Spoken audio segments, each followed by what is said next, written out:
We're still noting how speech has slipped into becoming what we're calling one of the four primaries activities, one of the four S's. Speech itself is now a primary, an absolutely necessary aspect of human life as a whole. And we were mentioning how man's ordinarily mandated intellectual secondary operations are based irretrievably, irreversibly, and other eries their own. And about where we left off, for example, we were noting how all modern forms of expertise in the secondary world must be talk-based. It's no longer a matter of demos of any sort. Even though demos can be a part of it, you got to remember that anything's a part of everything. So it's not a matter of and or, but there is no longer any such thing as a usable. There's no such thing as a functional mute demonstration. It will not work in the secondary world. The secondary world cannot be built. It cannot be sustained. The intellectual world cannot persevere without what? Oh, talk. Yeah, that was it. Okay. Now, that will bring us up to where? Approximately Charleston. No, date. Up to date. That's what we meant. So let's start right there behind where we would have been anyway, and point out that all human support and self-improvement systems are speech-seated. All religion, psychology, etc., anything you can name. So we're getting very specific into the areas with no critique, but into all areas wherein men seem to be driven by, no matter how it's expressed, but that men are driven throughout the world to try in some way to do better. And I don't use self-improvement, I don't use the term any more than I use religious in a pejorative sense. But everything that people are attempting to do at the crudest level, attempting to lose weight or to build muscles, which is a little shy of being a full deck if you're playing the game of secondary poker. There's nothing wrong with it, but it is a hobby that is somewhat outdated, as one of the Kyroots are pointing tonight, that the more you move into the secondary world, it is more and more becoming a matter of speed, not strength. Nowadays, being strong can be a hobby. You can be Mr. West Virginia. It's a fine hobby, but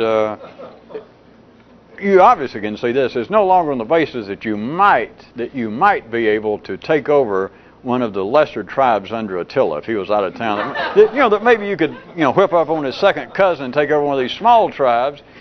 Make a name for yourself. Nowadays, it is darn near impossible, even if you made your way up into the boardroom, say, of AT&T or Monsanto, and whip the CEO and take over.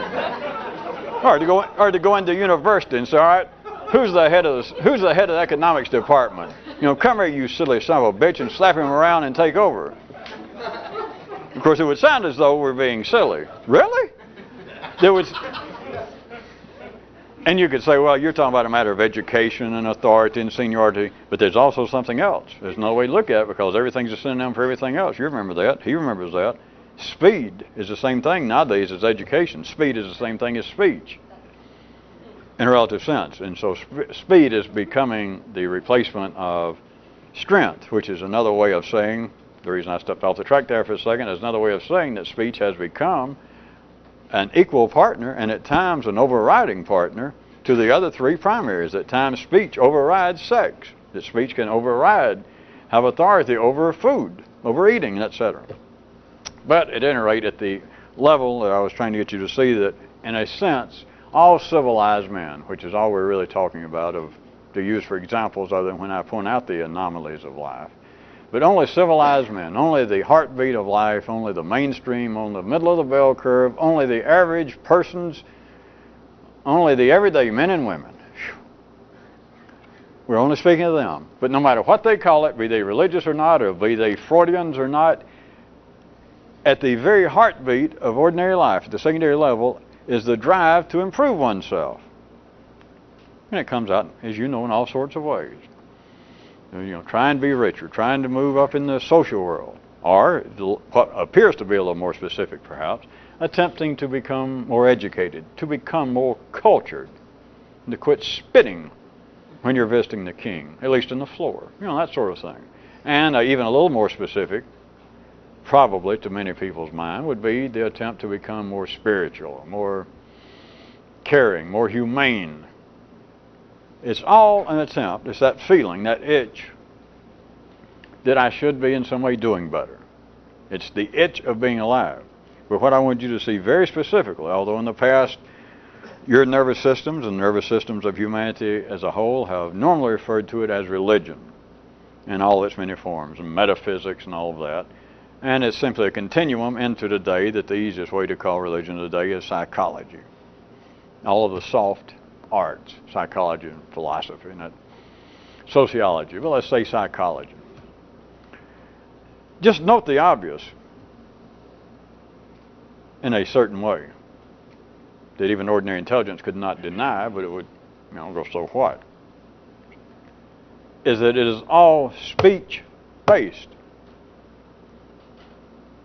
There are no such things as mute religions. There are no silent civilizations. There are no non-vocal cultures. Even in the area of culture, you cannot even have human kin without speech. You have got to say, I'm your brother. You have got to say, I'm your mother.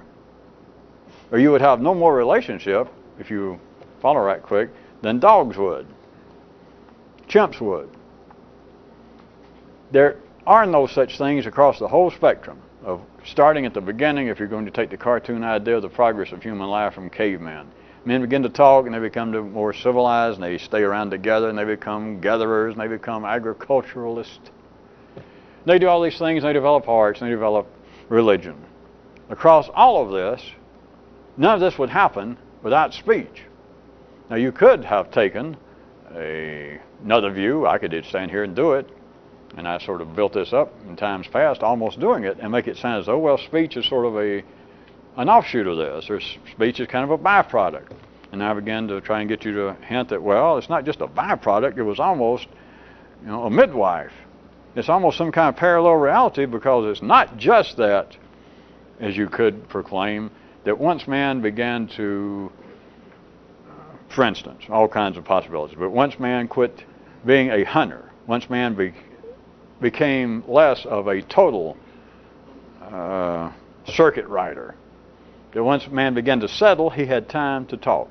But then you could say, all right, it was only when man began to talk that he had time in the circumstances to begin to settle, that he could have memory and say, well, wait a minute, I don't have to get up every day and go, because I remember where I found that water hole yesterday. And he could tell his friends and his neighbors. Look at it now in a wider spectrum, that none of it, religion, art, civilization, culture, even family, none of that is possible. It is all only possible because of speech. It is not an option. You cannot extract speech from this description any more than you could extract speech now from the reality of the intellectual secondary world of man. It's no possibility. There's no way to finagle around. I'm not even going to bother to try and talk up some, which I could do from an ordinary view, of some way that could be possible. Because you have simply, or you need to see now, that it is not possible. I could make it verbally sound viable and pliable. Pardon me for that Kyroot of stealing it. But no silent religion, no mute cultures, no non-vocal civilizations of any kind. And it's not that speech was a partner in the events. It was not that speech helped deliver them. It was not that speech perhaps even helped pregnate history so that such things occurred. All of that is based upon speech. Now, to get specific, that all human self-improvement systems are speech-based. Let's jump into psychology in the widest possible sense. And the classic way in our time, and it's probably going to live through your generations, but anyway, talk therapy, to take the pathological side of psychology, psychiatry, that is, treating the ills. You don't have to be clinically diagnosable, But in the same way that everyone feels as though I should be doing better, there's something lacking in me. So look at psychology now for just a second as being a kind of extended form of religion that is in some way addressing humanity, civilizations, feeling that something is wrong. I'm a little inadequate, I have hurt myself, or there's something I have yet to do. And the basic operations of psychology, using it as a clinical tool, using it in the same way that religion apparently is used to address, to help treat problems of humanity, then the classic way still continues to be talking psychology. And I have let Kyroot make comments, and I've made comments that if you were an ordinary person, you could think, well, you know, if this is some form, if it were some form of a critique of humanity and the institutions of man, then if it were, then we have given psychiatry and therapy its share of slams, right? If that was what it was, which it wasn't. But if it was, it would sound as though, and I could do it now, that, boy, you can really make fun that somebody goes in and pays a guy. Now, here I go if you want to hear it. You can do it to yourself. But now, if that was the point, you say, boy, are we talking about civilized, hip people, people with college education, people with big bucks, which they got to have? They go and pay a guy $200 an hour to lay down, and he sits over there, and you lay there and you talk. Or you don't talk. He doesn't care. He collects his money. You try to ask him a question, and he pulls that kind of stuff. If you remember that Kyroot, or that station in Another Reality that gives out the scores every day, but they don't tell you who played. And you have to call up and say, well, exactly who was it that played? And their response always is, who is it you think played? And so you could say, and somebody passing themselves off as a reasonable human being goes out and pays somebody money to stand there and, you know, babble or not babble. Tut, tut. Talk therapy.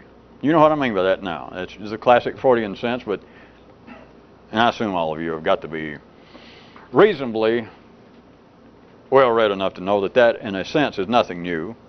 It's not much different than confession of the Catholic Church. It's not much different than family members talking to one another.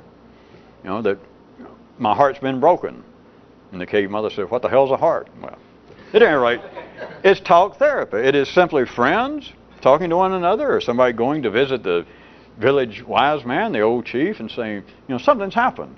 Now, not going to the village blacksmith, not going to the village, you know, transmission repairman, and ask for something tangible. We're talking about singular human problems. They've always been based on talk.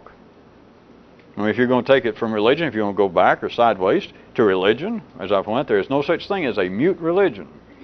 You can't do it. So when it's a form of therapy, if you consider that one of the first things we want to take a more religious view, if we're ordinary, and say, well, surely some of the first things that humans did when they learned to talk was what? They tried to converse with God. There you are, talk therapy. It has always been talk therapy. But even up to today, now that I assume that you're past any mechanical inclination to find this to be a mordant comment on psychiatry, just consider that what I want you to see we're getting to, hold on, that talk therapy is a living, thriving example of the secondary world being entirely speech-based. Talk therapy, in fact, comes damn near being life's ultimate, albeit secret, but its ultimate confession. Because here, by talk therapy, now you understand what I mean, all the way from just friends talking, but if you want to look at it right now, is a living example, a good one, worthy of two hand gestures. I used to go with her. Well, the example being that you go pay money, that people go and pay money to receive this treatment. I'll take care of that.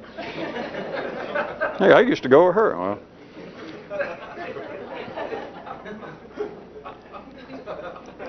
by talk therapy, back to the subject. Now forget the last and forget any ordinary people's criticism of psychiatry. Let's assume that all the way from people nowadays, in sophisticated circles, it is certainly, for a long time now, considered to be no subject of shame to admit you're going to a psychiatrist. In many circles it is, in fact, a sign that you have sort of arrived, that you've reached a place, that there's nothing particular wrong with you, but you've got enough expendable money that your hobby is that, everybody could be better. People even say this, I don't have any problems. I've never been in psychiatrist's care, but here I am 40, my old man's doing good, or, I decided I'd go because I've heard of other people that said that they went and they benefited from it because, as that old bitch told Socrates, get out of here. That isn't what she said. She said, know thyself. That was it. Well, she actually told him to get out, but he later said that, I just happen to know the inside story. He later said, she told me that the unexamined life is not worth living. She told him to get out. But don't lose your place. Look at talk therapy. Look at talk therapy as being the supreme example. And it is indeed, from a certain view, what I'm about to point to, it is almost a supreme secret confession of life. Are you ready? It is life saying that words cause the ills, and it's words that can, and even perhaps must, cure them.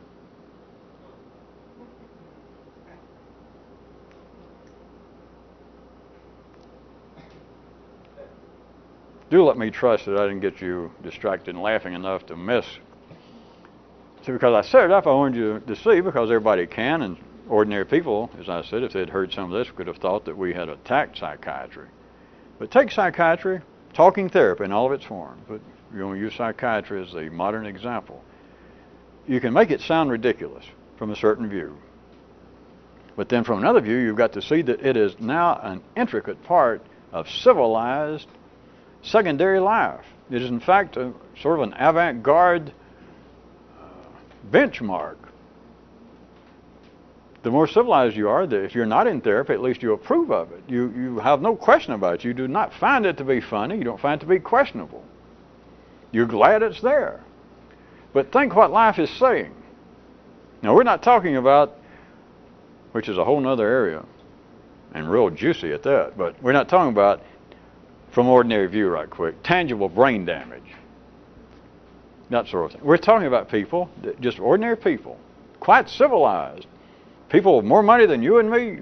People with high positions, as you know. But people who say they have psychological, if not serious problems. They have enough problems that now if they have the discretionary income and the time, they would like to go into therapy just because everybody could be better. Everybody could be in a better mental state. What is life saying? Forget drugs. Forget that somebody's got brain damage. Just an ordinary middle of the bell curve person. Life is saying that yes, indeed, in some way words, talking, can cure what's ailing you. The part that is not said and that people do not hear. What it's saying is what I told you. It's almost as though life is admitting words cause ills, words can cure them.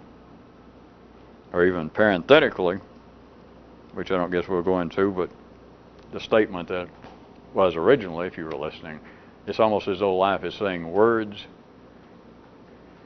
cause the ills, and words can, and perhaps must, cure them. And I said I wouldn't, but here we go. I put in a parenthetical alternative for you of must instead of can, right quick, and take it symbolically on your own. Consider that words could be something else, which is pretty good, because then you can consider that symbols could be symbolic of something else. But anyway, consider that words could be something else. But if it was indeed words that caused a man to be sick, what's going to cure him? Now, you could treat it. If words made a man sick, if indeed, to put it very crudely, but it is not off the mark, if it is kind of episodic TV or movies of a guy saying, well, my life is ruined and I'm now an alcoholic, or I'm now a potential serial killer because of the fact that my mother one time looked at me and says, you ugly little twit, I wish I'd never had you. These words have echoed through my mind like a bass player in an underground subway. All my life I've been driven by hearing that. And so, don't laugh. All right, laugh. Now quit laughing. All right. People say that. And so you could say, now forget brain damage or anything, that this was a reasonable, ordinary person, a little nipper, and one day their mother said that. And these words have made them sick. If that be true, then how can you laugh? How can you even question the authority, the hegemony of psychiatry, that is, of talking therapy? Because if words did it, now you could treat it, let's say. You could treat it. You don't even have to go to a psychiatrist and get drugs. You could treat it down at the corner package store. We're still talking very crudely, not incorrectly, but very crudely using ordinary descriptions that humanity correctly uses. So the words have caused this person to have psychological problems, ruined their life, or caused it to be very uncomfortable.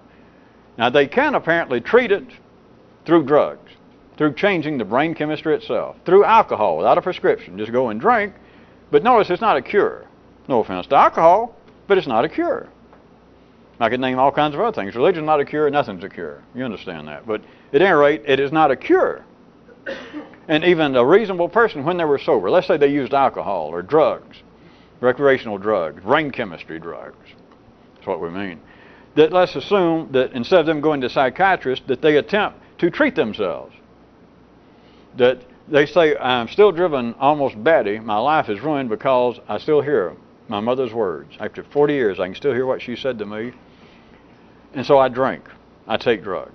And even that person, when they were sober, let's still assume that all of this being a given and everything else being equal, that they are still, when sober, a reasonable, average person. They would say, you know this, they would say, no, alcohol doesn't do it. My mind tortures me so much I can't quit. But now, if you're saying that alcohol has not stopped this, you're right, because I have been thinking about what my mother said. These words have been upsetting my life now for 40 years, and I've been drinking heavy for 40 years, and it's not stopped it. I'll admit that. But, I don't know what else to do. So I just want you to see, it is not a cure, and they will admit it. But what appears to be a cure, what does life institutionally say is potentially a cure?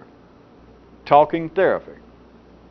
And what it's saying, again, to try and trick you back up on it, what it is unwittingly saying, in a sense, if the words did cause the ills, there's only one thing that will cure them. And that's more words.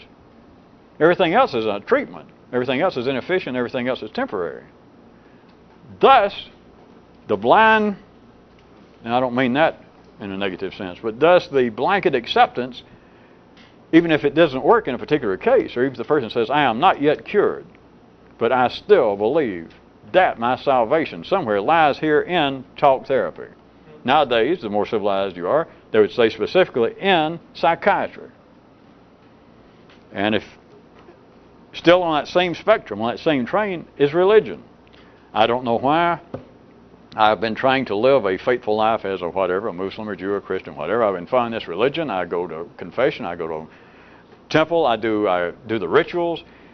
And I hate my mother for what she said. I keep hearing it. And I've got to tell you, now again, I'm speaking for just an ordinary, reasonable person. They say, I've got to tell you, I do go to church, or I go to temple, I go to the mosque on schedule, I do what I should, I follow the rituals. But now I admit, now this is the same, it's not dissimilar to the person who drinks when they're sober saying it doesn't work. But the person say, now I'm going to tell you, no offense to God, in the same way, no offense to Jack Daniels. They say, no offense to my religion, but now I've got to tell you, I faithfully follow it, and I pray, I meditate, but I am still not over this hatred of my mother. I still have not been able to abolish those words from my mind. But they believe that they're on the right track.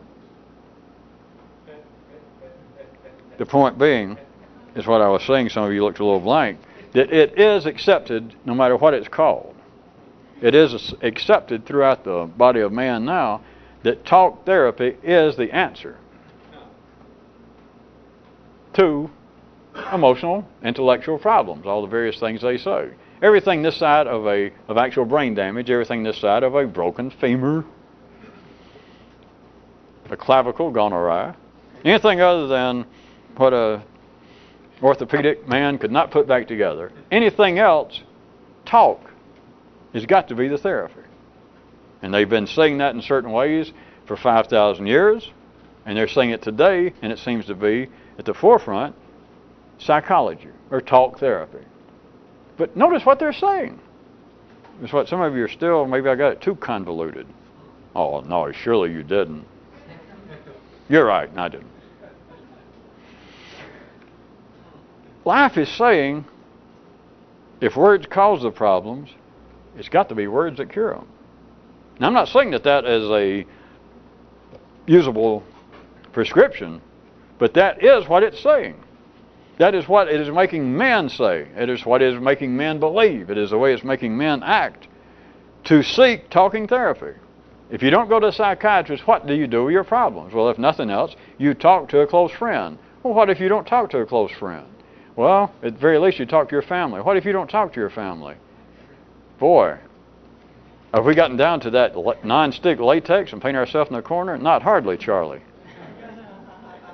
You talk to your fucking self. What do you think you got a self for? Why do you think you've got a partner? What is one of the purposes of so-called, what do they call it? Consciousness. Well, I don't talk to myself. Oh, here we go again. All right. Do you think? Well, certainly I think. Well, do you ever think about what we were just talking about, your problems? Well, certainly I do. How many times do I have to do this? Jesus. You got it? Thinking is talk therapy. You can call it anything you want to, but all ordinary thought about your so-called problem. And I'm not questioning the problem. If you call it a problem, if you just call it, well, I should improve myself in this way. Or I wish I could quit hating my mother. Or saying it was not her fault. I shouldn't even, my mother's dead. Why do I worry about her saying that? She used to have a drinking problem of her own. She may have been drunk that day. Maybe I misremembered it. It doesn't matter. You understand? All of that is talk therapy. Even if you say, well, wait a minute, I no longer worry about it. You're thinking about it. Yep, I was just thinking about how I don't any longer worry about it. Well, congratulations. Well, I do like to think about the fact that I got over it. It is continuing talk therapy. You're just not paying an external source. But it is the movement of neural energy. It is the movement of brain chemistry. It is talk therapy. And it is the admission, and I'm just using ordinary words now, it is the admission by life. It is almost a supreme confession that no one hears. Not just through psychiatry, through being alive, but it is almost a supreme confession that life is saying, words cause ills. Remember, not physical, the human ills. Words cause ills, and it's words that must cure them. Well, speaking casually and saying, I have no idea why anybody would be interested in this kind of stuff, then I say after that, if you do not hear such as that, then I truly have no idea why you're interested in such stuff as this. Because right there, if indeed, now we got to get, not convoluted, no. If indeed you do have some interest in this, God knows why, then you got to have some interest in not being ill.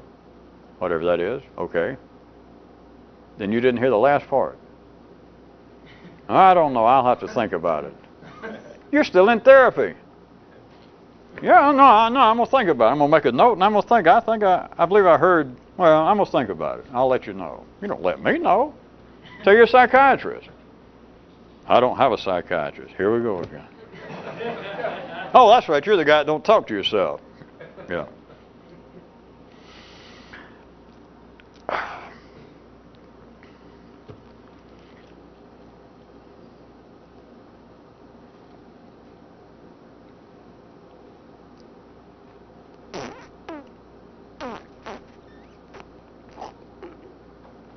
Well, we've run down to the end of tonight's tape.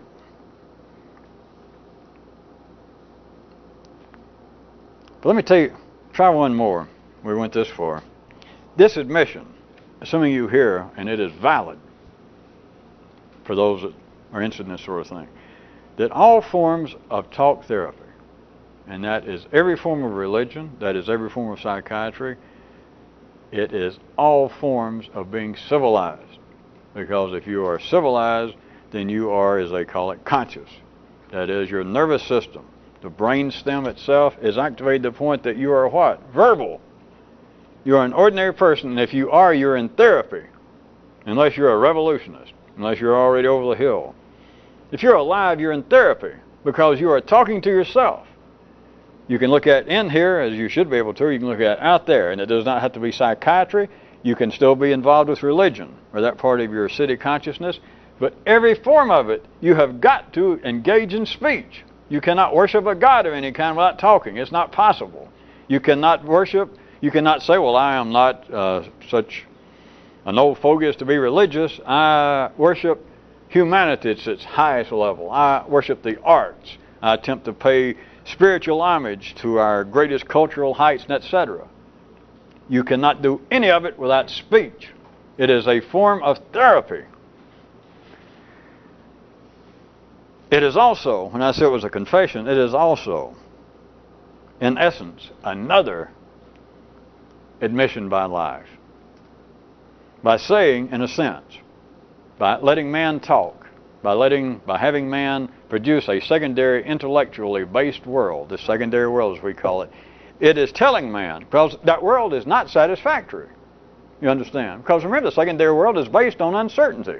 It's only the primary world that's satisfactory. It's only the primary world that if you're ordinary and sane, that you eat the right amount and you're full. And you don't think about eating until the next time you're full. You screw when you're sexually driven, and if you do it right, you get through and you think, who's got a cigarette? Even if you don't smoke. There's no way to do it wrong. The primary world has to satisfy itself in the individual and in humanity at any given step, or it would be suicidal. It is only the secondary world that is continually dissatisfied, which is its life. It is dissatisfied on another basis, that it is based on speech. And there is no certainty to speech. Not that there's anything wrong, because if speech was certain, if speech was as stable and certain as is sex, we'd all be dead again. At least we'd be dead secondarily. And nowadays, if we were dead secondarily, we'd be dead anyway. That's the kind of thing I told you, that if life tripped in a certain way, that you don't even want to hear about what would happen to you. It's not happening, but if it did, it would still be suicidal. You cannot live without the secondary world anymore. You cannot live without speech, therefore you cannot live without uncertainty. So life is saying, in a sense, all of the, now quote, ills, all of the dissatisfaction, all the discomfort, all the questions, all the dissatisfaction the man has here, life is saying is based on words. Once you see it, that's no secret. It's like saying, my God, that may be my hand. It is life saying all of the blank, the ills, all the discomforts, all the questions, all the uncertainties are based upon speech. They're caused by words, okay? So if words caused them, words got to cure them. Okay? But the other part I was going to leave you with tonight, it is also giving another message. If you can translate beyond that, life is also saying, life is also admitting that this life, our human life, is a finite, non-representative reality. By non-representative, I mean, of course, non-conclusive, non-expansive. That our reality not only is finite, which all of you should be aware of that by now, you can see that, or you should be able to feel it. Your own DNA knows it. They just don't talk to you about it. It is life confessing that it's stating that this is a finite, non-representative reality. By that I mean things are as they appear to be, but everybody knows that, wait a minute, something's funny here.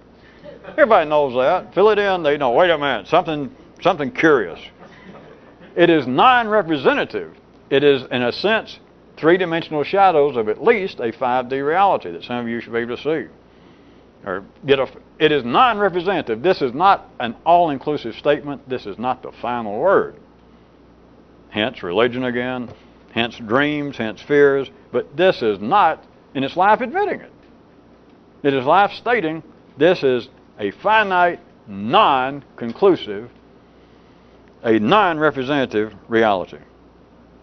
From a man's view, however, I would point out an ordinary view, that may be, but it still seems to be a never-ending, spiraling merry-go-round. And we'll pick it up next time if everyone does not have back problems and a neural hernia.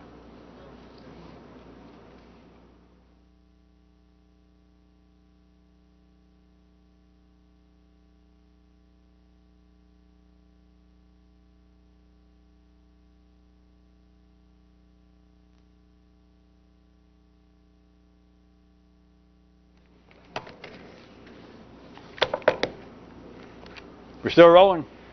We're back on the epilogue, right? Yeah. All right. Folksies out there. Even since the last time, the last tape, and I was sending out that message about wanting to know from all the other cities about you keeping track and etc. and signing up or letting people know. By the by, I don't consider it casual, but sometimes when I'll just start with the epilogues, I don't mention everyone. And we still got Fred Stark out there. We still have some people that I'm quite aware of trying to get going again in the Bay Area.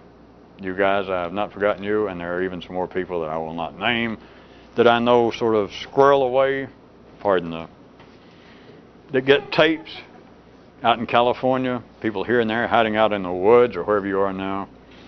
So I know that it gets sometimes, and I'll say something hello to everybody, and some nights I'll leave out Toronto, or another night I won't mention Phoenix, but I know who all is getting it. So from last time, hello San Francisco, hello Fred, hello even the people left. It keeps turning on and off, it fades in and out in the great state of Oregon. Have I left anybody? I said Islamabad last time, right? Because it's funny, I hadn't gotten a report from them in Jesus. It's been several hundred years. I mean, several years now. And the other thing was this. Some time back, for you people that are newer here, and especially in other cities, because all of you out there in the other cities more or less are new, except those who are not, and you know who you are, especially in New York, etc. At one time, as you should be able to understand when things just in the 3D world, there's a certain kind of sequence, and at one time, I apparently kept up more with people individually because of other reasons and little tasks and excursions we were doing, and of asking people, what are you up to, and what's new, and this and that, and I'm aware that I don't do it here, and I'm aware that, especially out there, and some of you people out in the other cities getting these on tape, I have no doubt have felt that. If you feel close in some way to this kind of thing, then it's only natural, there's nothing wrong with it, to want to feel that you're somehow close to what we're doing here, and the people here, and me. I'm quite aware that I do not write, and it's obvious I don't come out there anymore, but I'm not always soliciting, saying, what are you up to? What are you doing now? What's new? I don't even do it here. That's why I was telling you people out there, it's not that if you were here, you're in for disappointment. If you thought you came here and that every night I was like I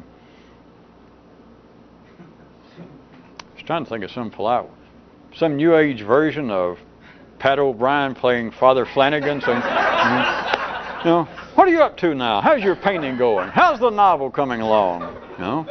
How's your left foot? Is everything all right? The thing is, we don't do much of that, hardly at all, none, very little, not hardly. Because that's not true about the foot, because even you people out there, if somebody is sick, really, I would like to know about it, and I do here. But as far as asking about people's hobbies and keeping track, I know I don't.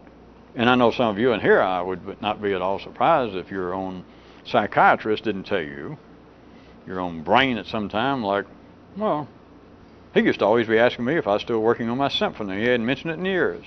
Has he forgotten I'm here? Has he forgot that was one of my dreams? No. But remember this, or look at it this way.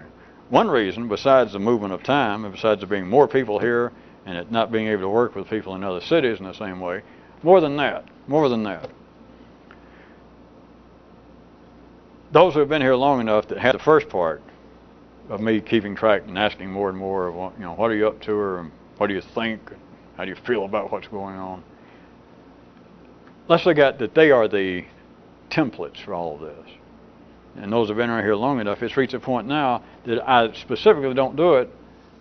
And the reason specifically with that group, and the rest of it now affects newer people, is because doing so, with those that understand it now, doing so just has the distinct inclination, especially coming from me, to make you want to tell some more about what kind of guy you are. I knew some of you would get it.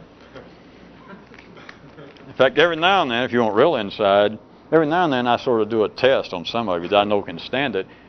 After years, I'll suddenly turn on some of you and say, how's so-and-so going? Something I hadn't brought out in years. Of course, I love it personally. That's not the point. You should love it. But some of you don't really know why, but you think, I wish you hadn't asked that. Now, if this was ordinary, we could make it sound like if I turned to you and say, what happened to the novel? You thought I forgot about it, but you started working on that novel where you're going to try and tie in together some way the National Hockey League and the old idea of the Illuminati or something. And I ask you, now if we were ordinary, we could take the position that you find it somewhat disconcerting on the basis that you never have finished it. And so the thing is like, well, I wish you wouldn't ask that, because I know I keep making sounds around other people that, yes, I'm actually a novelist at heart. I just clean up cow manure for it's a sideline, but I'm actually a novelist. And I wish you wouldn't ask me how it's going, because I hadn't worked on it in years. Now, that's the way it could appear to be. But we're going to trust, you and I together, that you have reached a higher level. And even now, what I was saying about the kind of sort of little test, and it's not really that, you know that, it's not. But I do it, and some of you don't like it. And I always enjoy it when I realize that you don't like it, because even if you can't right then tell yourself, which is not the point, you just don't have to tell what kind of guy you are. So at any rate, that's one reason that you people out there, I know who you are, and I've asked you, I told you to feel free to write, but that I'm not constantly doing some epilogue or writing letters saying, well, everybody tell me about yourself. Which is not bad. Everybody could live with that. The situation could. But even if I did that, I'll tell you now, you would not get a follow-up of me saying, well, that was very interesting. You tell me that you're trying to write a symphony for 114 clarinets. Tell me more. There would be no follow-up letter. But in the secondary world, you understand, that's what drives the secondary world, is that kind of uncertainty, the life of language, the uncertainty. Remember the God, or that guy said the way you tell about a God is you don't fuck around with rules of grammar. The truth is, at that kind of level, the way you tell a God is he doesn't fuck around with grammar. Of course, then if you get better, he doesn't fuck around.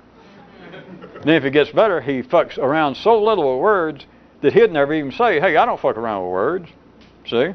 Because then you'd know you'd be dealing with a good guide. But he never would say anything. Aha! Aha! So at any rate, that's why you do not get more specifics.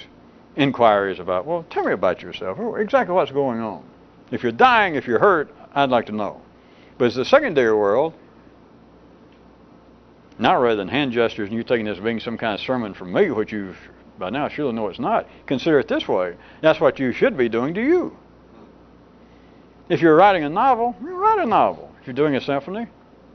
But don't play psychiatrist. Don't stay in the city, that is, whether I do it or somebody else does it, of yourself going, well, I have to put words on it, but it's the discomfort of, I should be writing my symphony. That's simply a form of you saying, well, how come you're not working on it? No, don't ask me. Life's already told you. I told you tonight, words cause those ills. Words can cure them. And what should I say? Well, look at it this way. How about nothing? And I would suggest to you that that's where some of the more common people got the idea, the term of, that's a bitter pill to swallow. That words cause ills, words must cure them. Well, I'm not sure exactly what to say. Because it sounds like, well, there's got to be certain words to say, which, of course, then falls into the realm of people leaving their secret words, their chants, their prayers, that if I can just get through to Papa Freud and the Never Never Land, or if I can just get through to my forefathers, my dead ancestors, God, if I can just find the right words, then I'll get help. What if the right words, that words cause ills, words can cure them? Okay. But what are the words? All right, what if there's an alternative to saying words can cure them? What if the ultimate bitter pill is not some kind of, wait a minute, the ultimate bitter pill verbally would have to be for me to confess, oh, I'm no good, or it's all my fault. Hell, everybody does that. Even if they don't do it publicly, you do it in the privacy of your own psychiatrist anteroom. What if one of the bitter pills, what if the ultimate bitter pill, rather than telling what kind of guy you are, whether denying to yourself what kind of guy you are, whether debating whether you're still that kind of guy, whether debating whether you're not as much that kind of guy as you used to be, what if the ultimate pill is,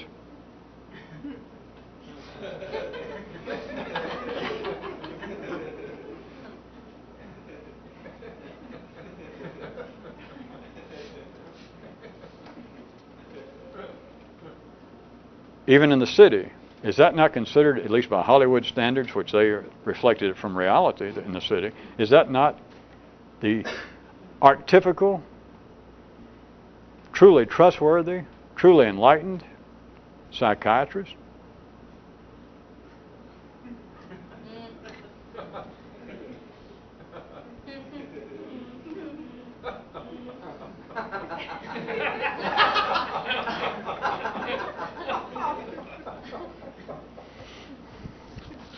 Well,